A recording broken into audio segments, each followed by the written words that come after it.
यहाँ बुरा हाल है, कोई भी मिलर आ ही नहीं रहा लेने के लिए। यहाँ परेशान हो रहे हैं जिम्मेदार पड़े हुए। कितने दिन से पड़े हुए आप यहाँ? 3-4 दिन हो गए, कोई है ही नहीं है यहाँ। पहले कहते हैं 17 मोक्चर चेक करवा लो, मोक्चर भी पूरा है, 17 से भी नीचे है, 15, 14, 15 मोक्चर आ रहा है, तब भी लेने वाला नहीं है कोई। 1700, 1800, 1900 रुपये मांग रहे हैं मिलर ये।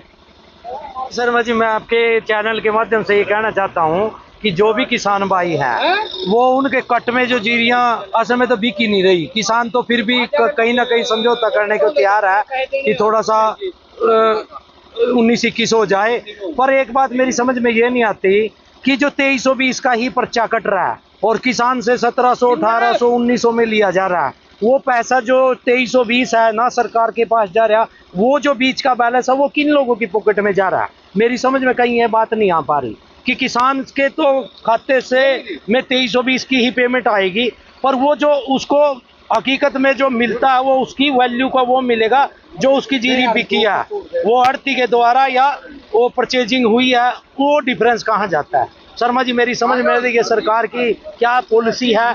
किसान को 1 महीने के अंदर इतने दर्द सहन करने पड़ते हैं, जो इसकी 6 महीने 8 महीने की कमाई है मेहनत की, अब ये इस जीरी को बेचे या उस खेत को संभाले जो अगली फसल उसने तैयार करनी है। तो किसान अपने आप को फंसा हुआ महसूस कर रहा है। उसने पूरी सरकार भी दे दी, बीजेपी को पूरा समर्थन दे दिया, पूरी विधानसभा दे दी और बहुत ही लोकसभा में भी दे दी, सीएम भी दे दिए, और लेकिन कहीं भी किसान की कोई सुनवाई नहीं है। मजदूर भी परेशान है। अब मजदूर इतनी एकदम से जब भीड़ आ गई तो कैसे इसकी ढुलाई और तुलाई का कार्य करेगा?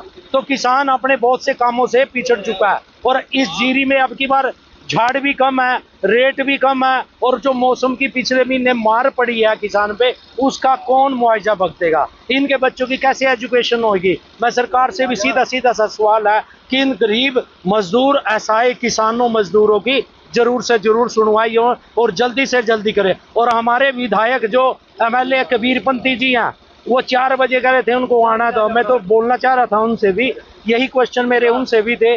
3 किसान की क्या दशा? कोई अपनी पिछले 1 हफ्ते से मंडी में बैठे हुए हैं, जिस किसान की जीरियां सूख रही हैं, कहीं सुंडी लग रही है, कहीं कंबाइन वाले प्रेशर डाल रहे हैं, कहीं ट्रैली उसके पास नहीं है। अब ट्रैली से नीचे कंबाइन वाला कह रहा है कि मेरे पास समय नहीं है जी, अभी कटवा लो। तो ये किसान बिल्कुल असहाय है, फंसा हुआ है। मेरी गुजारिश है, हाथ जोड़ के विनम्र निवेदन करता हूँ, पूरी सेंटर से भी करता हूँ और हरियाणा की सरकार से भी करता हूँ और करंट के अपने कबीरपंथी जी से, भगवान दास कबीरपंथी जी जो 19-20 हजार की वोटों से विजयी बनाया इस ब्लॉक ने, तो उनसे हाथ जोड़कर विनम्र निवेदन है कि वो जल्दी से जल्दी इसका समाधान करें, और नहीं तो किसान ये कोई बड़ी कार्रवाई पे उतरेंगे। तो धन्यवाद। मैं यही कहना चाहता था और रिक्वेस्ट करता हूं कि ये समाधान जल्दी से जल्दी कर देना चाहिए। इसमें छोटा किसान भी और बड़ा किसान भी है, अपने आप को असहाय महसूस कर रहे हैं। धन्यवाद। ये खरीदते नहीं, सारा मॉक्सर की दे दीजिए या 2021 में खरीदने लग रहे, जिम्मेदारों को लूटने लग रहे। ये जिम्मेदारों की कोई सुनवाई नहीं है, ना तो डेयरी को लेना, ना कोई लेने वाला, ना कोई बेचने वाला। ये सस्ती दे दो तभी ले आकर ठालेंगे। ये 2100, 1900, 2000, ये अपने इसलिए तो हम कहते हैं अभी MSP की गारंटी होनी चाहिए।